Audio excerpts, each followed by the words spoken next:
Bom dia para todos nós. Bom dia, Camila. Sejamos todos muito bem-vindos a mais um momento do nosso encontro aqui de Divinópolis. Prazer grande de estar hoje aqui na presença de todos. Quem gosta de estudar o Antigo Testamento já deve ter tido a oportunidade de encontrar, na história que está apresentada no livro de Êxodo, do capítulo 5 até o capítulo 14, a saga da libertação do povo de Israel. Aquela história que nós bem conhecemos, que o povo estava escravo no Egito há 430 anos, quando Moisés aparece para promover a libertação do povo, subjugado pelo faraó. O faraó então determina que o povo não sairia, o povo era escravo do Egito, então evidentemente não fazia muito sentido que os escravos fossem libertados. Em função da negativa do faraó, começa uma sequência de pragas assim chamadas, as 10 pragas do Egito, em que o faraó experimenta o sofrimento sobre seu povo e depois desse experimento o faraó diz que vai libertar o povo e quando pensa-se que o faraó vai libertar, o faraó volta atrás, não vou libertar não. E o povo continua escravo. Acontecem mais pragas, o faraó diz, não, agora se parar a praga eu solto vocês. E novamente a praga é suspensa, o faraó diz que não vai mais libertar o povo e a condição se perpetua. E ocorre durante esse fenômeno 10 pragas diferentes. E a última delas, Makat Bechorot, a morte dos primogênitos, identifica o golpe mais profundo no coração do faraó. Quando o faraó experimenta esse tipo de dor, ele diz, eu não suporto mais. E deixa que o povo seja liberto. O povo então sai do Egito, juntando o que tinha aí, andando pelo meio do deserto, em busca de uma outra oportunidade de vida, quando o faraó lá na frente se arrepende de ter libertado e volta para perseguir o povo que estava andando pelo deserto. Daí conta a narrativa bíblica que o povo estava marchando pelo meio do nada, tendo deserto à sua esquerda, deserto à sua direita e na frente o mar. As alternativas eram muito poucas, né? Porque era deserto de um lado, deserto do outro, e simplesmente ali na frente o mar intransponível. O povo continua marchando quando de repente uma poeira aparece no horizonte. O exército do faraó voltou para prender os hebreus de volta. O faraó havia se arrependido. Então o povo se desespera, porque agora a situação piorou, não era deserto à esquerda, deserto à direita, o mar à frente e o inimigo na retaguarda para me prender. Há um desespero dentro de Israel, naquele momento, há um pânico entre as pessoas. E nesse momento, Moisés se retira e conta o texto bíblico que ele diz, Senhor, o que eu faço? O que eu digo ao povo? Porque nós estamos sem alternativa. Há deserto à esquerda, deserto à direita, e o mar à frente, e o exército do faraó na retaguarda. o que eu digo ao povo. E a voz com a qual Moisés se comunicava diz para ele: diga ao povo de Israel que marche. Diga ao povo de Israel que marche. Marche para onde, meu Deus? Marche na direção do mar, do intransponível. E quando o povo chega nas margens do mar, o faraó já se apontando para alcançar o povo, Moisés, então, segundo o texto bíblico, bate o cajado. O mar se abre. O povo atravessa. E quando o exército do faraó entra, o mar se fecha. E tudo ali é devorado pelas águas. Essa história não tem nada a ver com o que a gente tem para falar hoje. Tem nada a ver. Não teria nada a ver se a cabala judaica não nos trouxesse reflexões metafóricas sobre todas essas questões. Porque enquanto dentro do judaísmo nós podemos ter uma leitura literal do texto e nos aproximarmos da história pela história e simplesmente termos uma leitura rasa daquilo que o texto nos apresenta, é possível fazer uma leitura simbólica de todos os textos que compõem o conhecimento judaico, permitindo assim, Chiquinho, que a gente possa levantar o véu e enxergar as entranhas da história e o sentido mais profundo pelo qual essas informações nos foram oferecidas. E é exatamente quando nós nos debruçamos naquilo que os estudiosos do judaísmo, no sentido simbólico, os chamados cabalistas, os que estudam a cabala, voltam para reinterpretar o mesmo texto e encontrar na narrativa que nos foi oferecida uma reflexão muito mais profunda do que aquilo que nós poderíamos encontrar. Narram os estudiosos da cabala que a história da escravização do povo no Egito é o símbolo da escravização do ego, em que a criatura está presa pelo faraó. Quem é o faraó simbolicamente dentro da leitura da cabala? O nosso egoísmo, o nosso orgulho, as nossas imperfeições morais, que não cede, que não liberta, enquanto que o chamado povo hebreu, que é aquele que na leitura do texto está conectado ao divino, representaria aquilo que a psicologia chama de superconsciente, chama de self, chama de eu superior, chama de tantos nomes diferentes, mas seria esse eu divino que está dentro de nós. Ele está aprisionado pelas nossas imperfeições morais. As nossas imperfeições morais nos escravizam e não nos permitem promover o processo de libertação. E nós permanecemos 430 anos presos dentro de nós mesmos, sem experimentarmos a libertação do nosso próprio eu. E quando, dentro do nosso reino interior, do nosso Egito interior, o nosso eu superior tenta se libertar, tenta sair da escravização, o faraó oprime. Não vai sair. Não vou permitir. Só que a negativa de libertação do faraó, Daniela, a tentativa de escravizar o povo, promove sofrimento no povo do faraó, que são as pragas.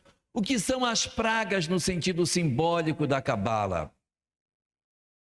Os processos de adoecimento e dor que decorrem de nós não permitirmos que o nosso eu superior se liberte. Então, quando a dor vem, nós dizemos: nossa, eu preciso mudar, não aguento mais. Eu vou mudar, eu preciso mudar, eu não posso ser como eu sou. Se essa dor passar, eu vou mudar. Aí a dor passa, o que é que a gente faz? Não muda, claro. Questão 911 do Livro dos Espíritos. Para quem esquecer o número, pode perguntar qual é o número da emergência nos Estados Unidos. Questão 911 do Livro dos Espíritos diz o seguinte: que muitos de nós dizemos que queremos que as nossas vidas mudem, mas ficaríamos muito satisfeitos se elas permanecessem como são. Não é meio esquizofrênico o negócio? Eu digo: eu queria tanto mudar, eu queria tanta, mas se não mudar também tá bom. Deixa ficar como tá, que tá bom. Porque eu vou ter que fazer muito esforço para deixar de ser o que eu sou. Eu vou ter que sofrer muito se eu tiver que fazer um processo de mudança. Então eu até digo que eu quero, mas na verdade eu não quero. Igual quando algumas pessoas dizem assim: eu acho lindo pessoas que têm assim essa energia, que você chega perto e aí você chora, aí você se emociona. Eu queria tanto ser assim também. Eu queria muito ter essa condição assim de ser um espírito que todo mundo se emocionasse quando me visse. Mas eu não queria mudar, eu queria ficar como eu sou. E queria que a lei de Deus mudasse para que o jeito que eu sou se tornasse o certo. Não vai acontecer. Não vai acontecer. A lei de Deus, conforme a questão 615 do Livro dos Espíritos, é eterna e imutável como o próprio Deus. É preciso que nós façamos o nosso processo de mudança, que nós experimentemos a transformação das nossas vidas, para que aconteça a libertação de nós próprios do jugo que o egoísmo, que o poder, que o orgulho exerce sobre nós e que não permite que nós experimentemos a felicidade. Às vezes a gente até quer perdoar alguém. Às vezes nós queremos perdoar os outros e dizemos: queria muito perdoar fulano, sabe? Eu acho que seria bom se eu perdoasse. A gente recomeçava a vida melhor, tirava essa mágoa do meu peito. Mas quando eu penso que eu vou ter que perdoar aquele miserável que me fez tanta raiva, deixa ficar como está mesmo, deixa ficar com raiva mesmo. Eu vou ficar cheio de caroço, cheio de problema de saúde, com todo tipo de coisa, urticária nervosa, herpes zoster, problema de doença autoimune, desequilíbrios na tireoide, gastrite, um monte de ite, mas eu não vou mudar. Esse é o nosso movimento de ida e vinda que o faraó faz. O faraó diz: eu vou mudar, mas aí o faraó retorna. Daí o faraó diz: agora não, com essa praga agora eu vou soltar. Eu prometo. Então beleza, recolhe a praga, retira a condição de sofrimento. Daí a criatura volta a ser aprisionada novamente. Isso vai acontecer várias vezes. Até que na última das vezes, na dor mais profunda que nos aconteceu, que mexeu a porção mais interna do nosso eu, o faraó enfim diz: eu não aguento mais, eu tenho que mudar, eu tenho que perdoar, eu tenho que rever a minha conduta, eu vou deixar esse vício, eu vou me reconciliar com alguém, eu vou fazer a mudança que eu preciso realizar. E solta, liberta o eu superior, liberta de nós o povo oprimido e escravizado, o self que estava preso. Mas só que tem um problema. Depois que o self é liberto, o ego vai atrás e se arrepende de ter mudado. Desgraçado, está me humilhando porque a pessoa se reconcilia, pede perdão, chora. E muitas vezes, nesse mecanismo de ir e vir que acontece, nós temos a circunstância na qual, tudo bem? Não vou forçar mais. Prometo. Então, quando por algum motivo o faraó percebe que o povo saiu e ele se dá conta do que aquilo vai representar na vida dele para o futuro, ele manda o exército atrás. O exército tem que tomar de volta a posse e voltar a escravizar o ego, o eu, para que não se possa ter a libertação.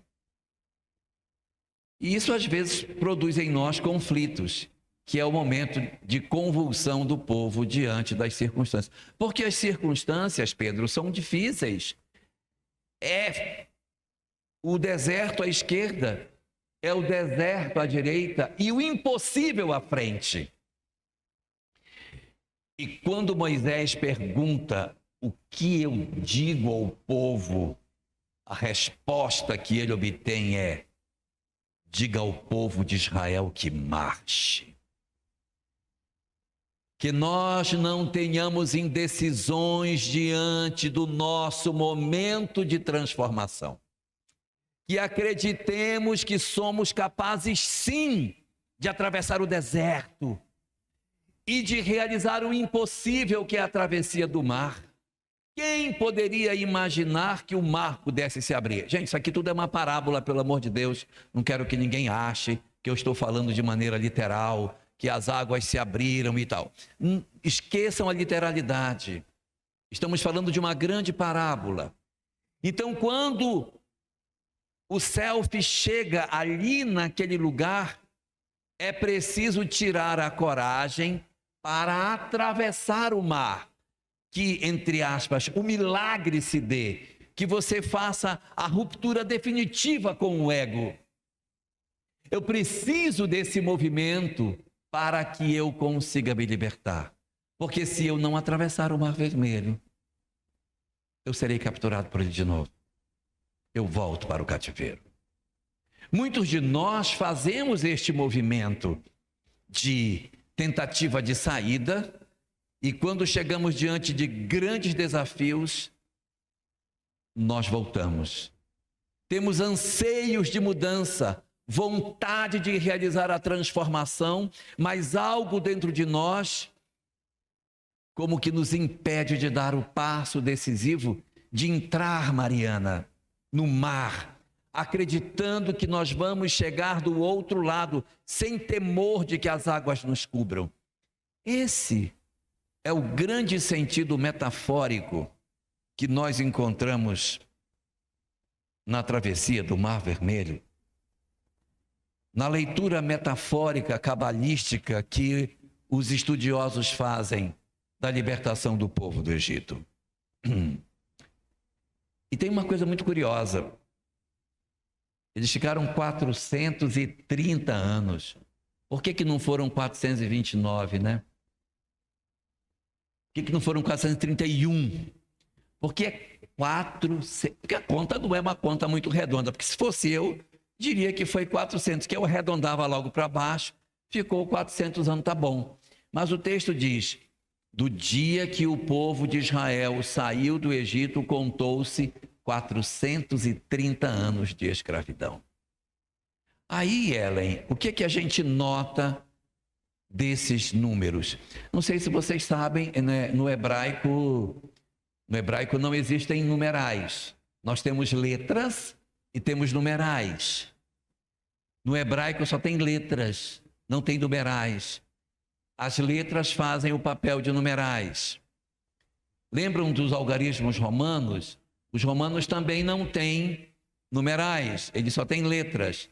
Só que quando eu olho para uma numeração romana, eu sei que aquilo não é uma palavra, porque L, X, I, V, M, D, aquilo não forma uma palavra. Então, claramente, em latim, eu sei quando é número e eu sei quando é letra. Isso não acontece no hebraico, porque todas as letras são números. E todos os números possuem uma letra que os representa. Isso significa dizer que quando eu leio um número, eu posso ler este número como uma palavra. Ou quando eu encontro uma palavra, eu posso lê-la como um número. Segundo os cabalistas, 430 é a numeração, se eu fosse somar as letras, do verbo ler. Ler, em hebraico, forma 430.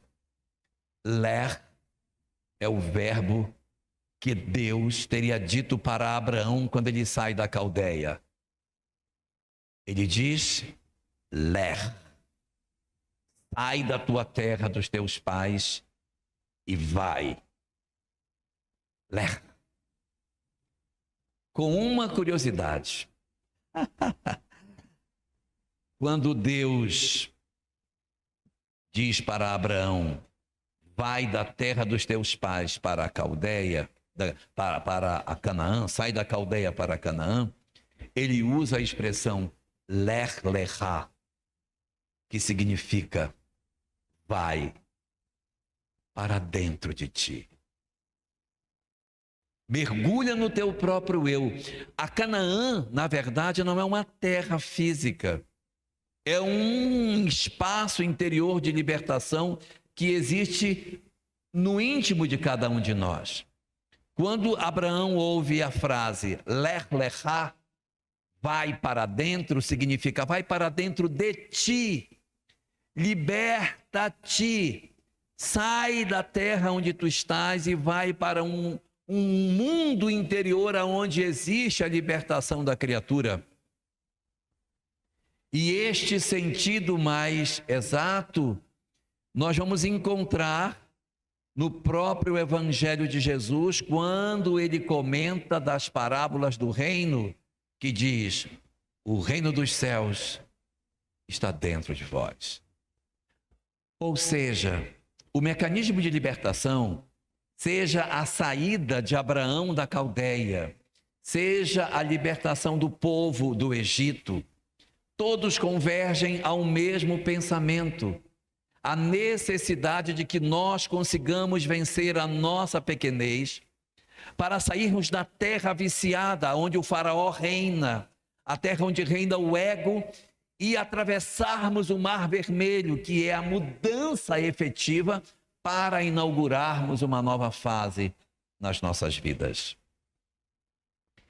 Este é o sentido que nós encontramos daquilo que o judaísmo e a própria Cabala nos apresenta.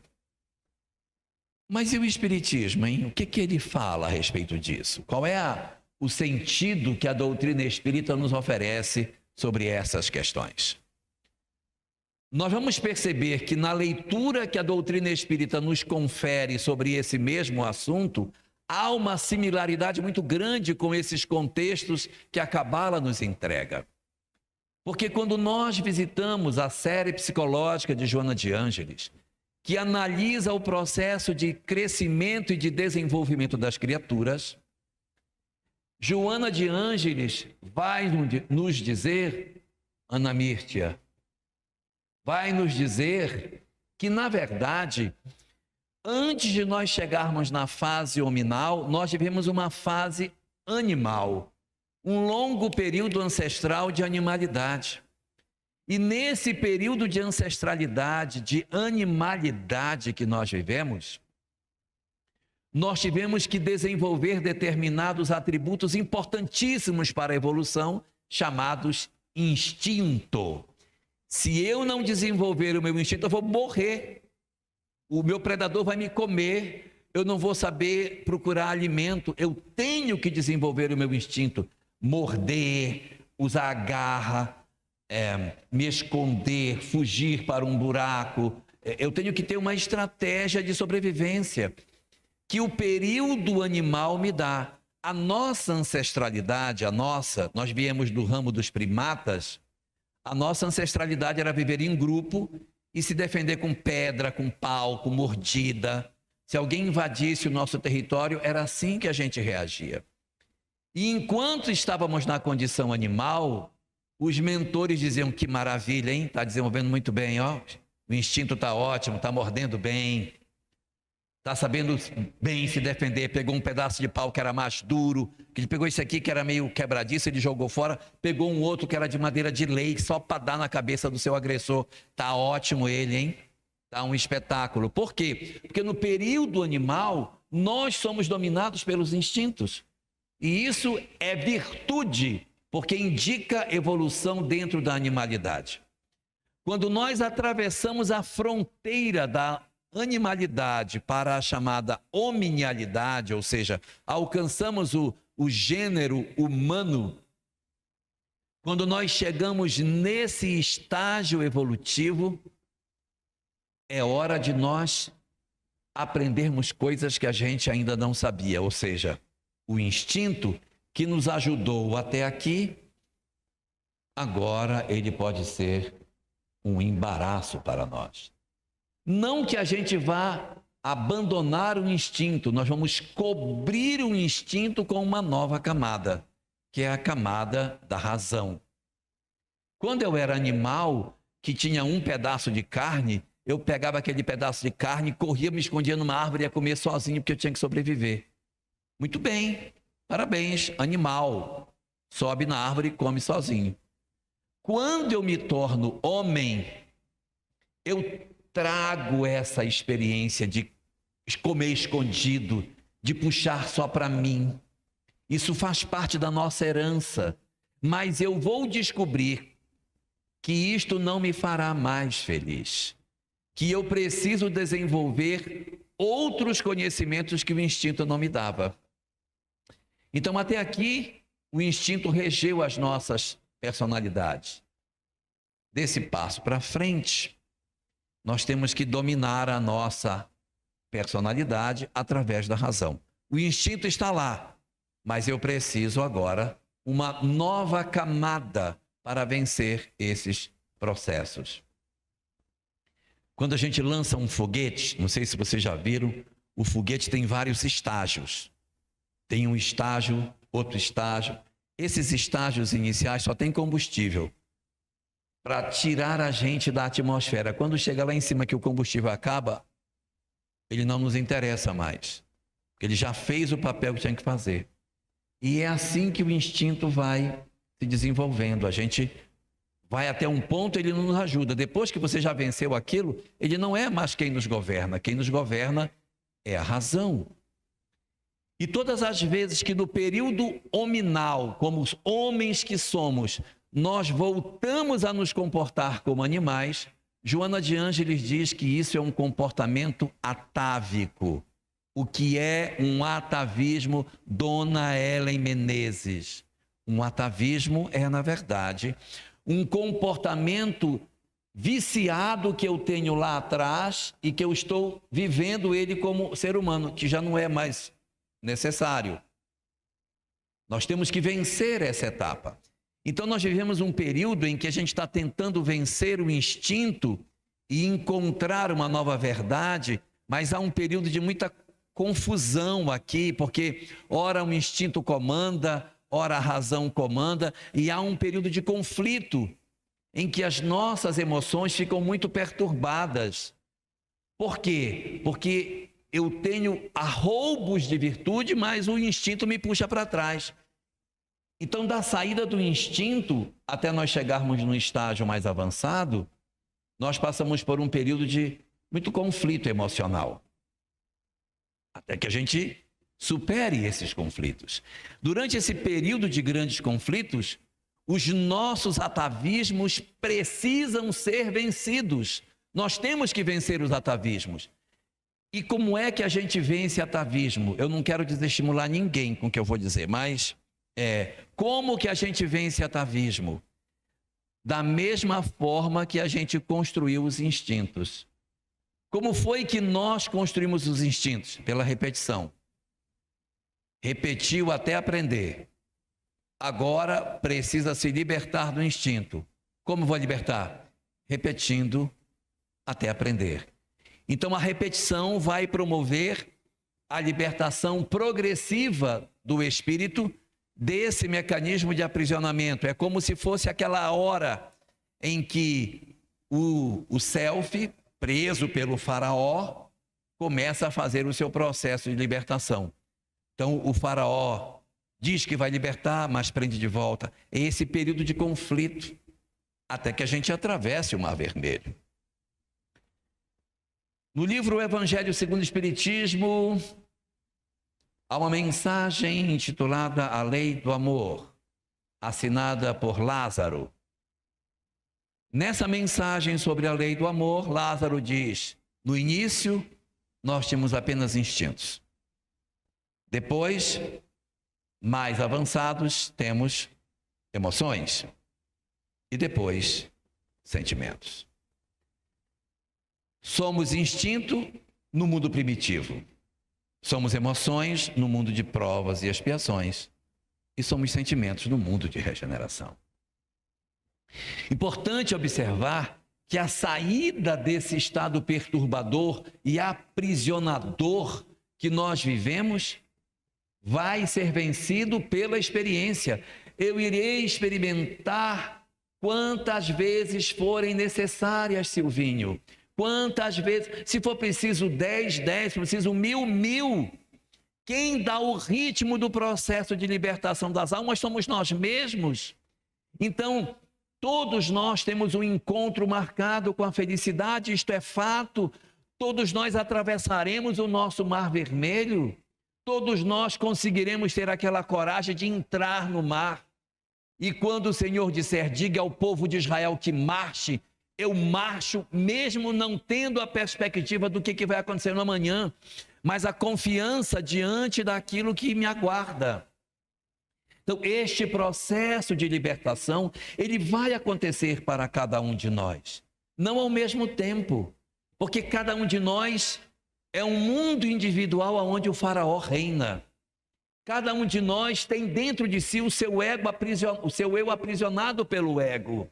Nós vivemos um processo de escravização até que se complete para nós os nossos 430 anos e que nós ouçamos a voz dizer: Lech lecha, lech, vai, avança, caminha, diga ao povo de Israel que marche, que a gente siga, que a gente não tenha temor. É este mecanismo que vai lentamente promovendo a transformação do eu e permitindo com que os conflitos existenciais que existem dentro de nós sejam vencidos. O que resulta de tudo isso?